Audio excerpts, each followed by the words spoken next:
नमस्कार दोस्तों, स्वागत है दी एग्जाम ट्रैप डिकोडर के एक और धमाकेदार सेशन में। आज हम भारतीय इतिहास के उस शानदार दौर का डीप एनालिसिस करेंगे जिसे स्वर्ण युग कहा जाता है, यानी गुप्त काल। बिल्कुल अंकित, और जो भी एस्पिरेंट्स एसएससी, यूपीएससी या रेलवे की तैयारी कर रहे हैं उनके लिए ये सेशन एक परफेक्ट स्टडी गाइड होने वाला है। हम सीधे उन फैक्ट्स और कॉन्सेप्ट्स पर बात करेंगे जो एग्जाम्स में बार बार पूछे जाते हैं। तो शुरुआत इस सबसे बेसिक और जरूरी सवाल से करते हैं कि आखिर प्राचीन भारत के इस काल को स्वर्ण युग क्यों कहा जाता है। ऐसा क्या हुआ था इस दौर में जिसने इसे इतनी बड़ी पहचान दी? चलिए इस ऐतिहासिक पहेली को सुलझाते हैं। आज के हमारे इस सेशन का ब्लूप्रिंट कुछ इस तरह रहेगा। पहले हम गुप्त वंश के महान शासकों को जानेंगे, फिर उनका प्रशासन और अर्थव्यवस्था समझेंगे। उसके बाद कला और विज्ञान पर चर्चा होगी और आखिर में हमारा सबसे favourite section SSC PYQ rapid fire. तो चलिए आगे बढ़ते हैं भाग 1 की तरफ, गुप्त वंश के शासक। यहाँ एग्जाम के नजरिए से एक बहुत ही माइनर लेकिन क्रूशल डिफरेंस समझना होगा। देखिए, गुप्त वंश की मूल स्थापना श्री गुप्त ने की थी, जिनके बाद घटोत्कच आए। लेकिन जब एग्जाम पेपर में वास्तविक संस्थापक या रियल फाउंडर पूछा जाए तो बिना सोचे चंद्रगुप्त प्रथम पर टिक लगाना है। बिल्कुल, और चंद्रगुप्त प्रथम से जुड़ा एक बड़ा पीवाईक्यू अलर्ट भी है। उन्होंने महाराजा धीराज की एक बहुत ही भव्य उपाधि धारण की थी। साथ ही उन्होंने लिच्छवी राजकुमारी कुमार देवी से विवाह किया था। अब ये कोई नॉर्मल शादी नहीं थी। इस कूटनीतिक कदम ने उनकी ताकत और रुतबे को रातों रात बढ़ा दिया। एग्जाम में सीधा सवाल टपकता है कि कुमार देवी किस शासक की पत्नी थी। अब एंट्री होती है गुप्त वंश के सबसे धाकड़ विजेता की, समुद्रगुप्त।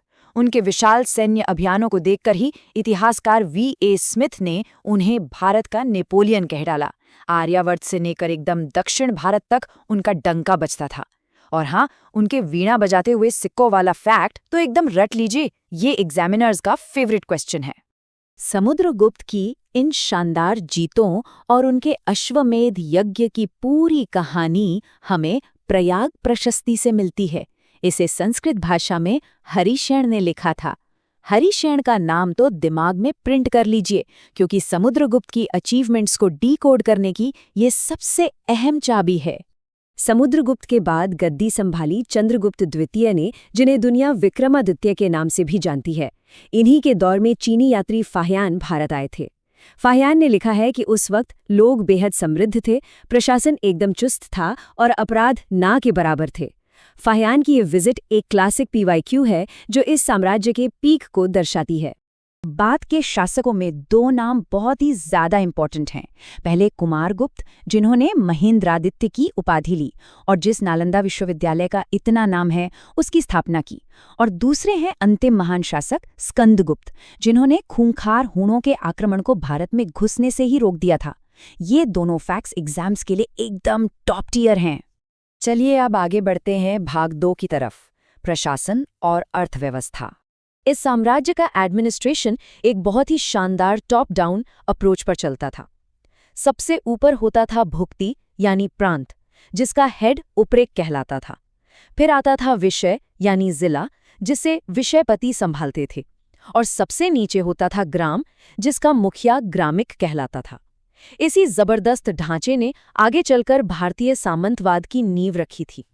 और अगर अर्थव्यवस्था की बात करें तो यहाँ एक गजब का बैलेंस देखने को मिलता है। डोमेस्टिक लेवल पर पूरी इकोनॉमी का बेस एग्रीकल्चर यानी कृषि था, लेकिन इंटरनेशनल लेवल पर रोमन साम्राज्य के साथ होने वाले व्यापार ने भारत में धन की बारिश कर दी। रेशम, मसाले और हाथी दांत का भारी मात्रा में एक्सपोर्ट होता था। अब जब इतना इंटरनेशनल ट्रेड होगा तो करेंसी भी तो सॉलिड होनी चाहिए ना।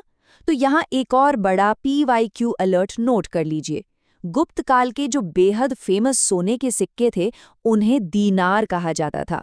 जब भी एग्जाम में गुप्तकालीन स्वर्ण मुद्रा का जिक्र आए तो दिमाग में तुरंत दीनार फ्लैश होना चाहिए। अब रुक करते हैं भाग 3 का, कला और विज्ञान, जिसे असल में संस्कृत का स्वर्ण युग कहा जाता है। बिल्कुल, साहित्य के मामले में तो गुप्त काल ने इतिहास रच दिया था। महान कवि कालिदास की अमर रचनाएं जैसे अभिज्ञान शाकुंतलम, मेघदूतम और रघुवंशम, और साथ ही विशाखा दत्त का सुपरहिट नाटक मुद्रा राक्षस, इन महान किताबों और लेखकों के नाम सीधे सीधे मैच द फॉलोइंग वाले सवालों में आते हैं। और विज्ञान में तो इस काल ने लिटरली क्रांति ला दी थी। महान गणितज्ञ आर्यभट्ट ने अपने ग्रंथ आर्यभट्टीय में दुनिया को पहली बार बताया कि पृथ्वी गोल है। उन्होंने शून्य का सिद्धांत दिया और ग्रहण के पीछे की असली साइंस समझाई।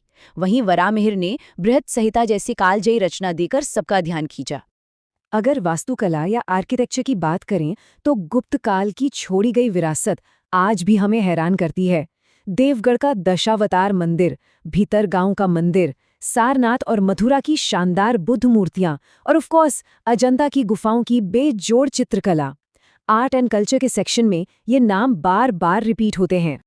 अब वक्त है हमारे सबसे फेवरेट सेक्शन का, भाग 4 SSC PYQ रैपिड फायर।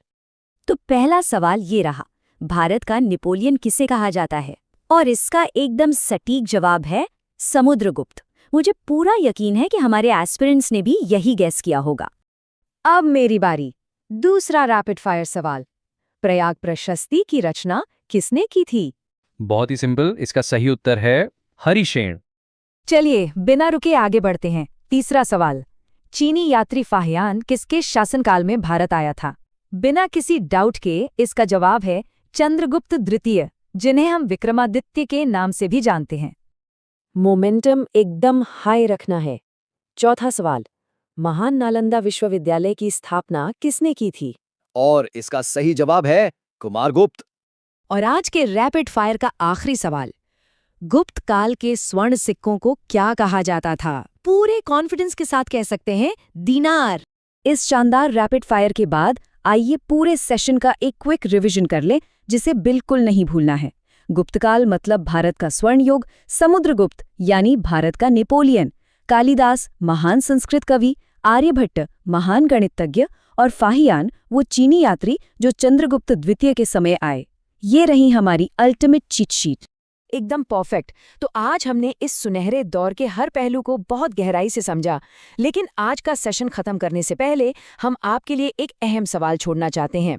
अगर गुप्त साम्राज्य इतना ज्यादा समृद्ध, सांस्कृतिक रूप से एडवांस्ड और वेल ऑर्गेनाइज्ड था, तो आखिर वो कौन से इंटरनल और एक्सटर्नल कारण थे जिन्होंने इस शानदार स्वर्ण युग को खत्म कर दिया? इस पर जरूर रिसर्च कीजिएगा। आज के इस विशेष एनालिसिस में बस इतना ही। सीखते रहिए और आगे बढ़ते रहिए।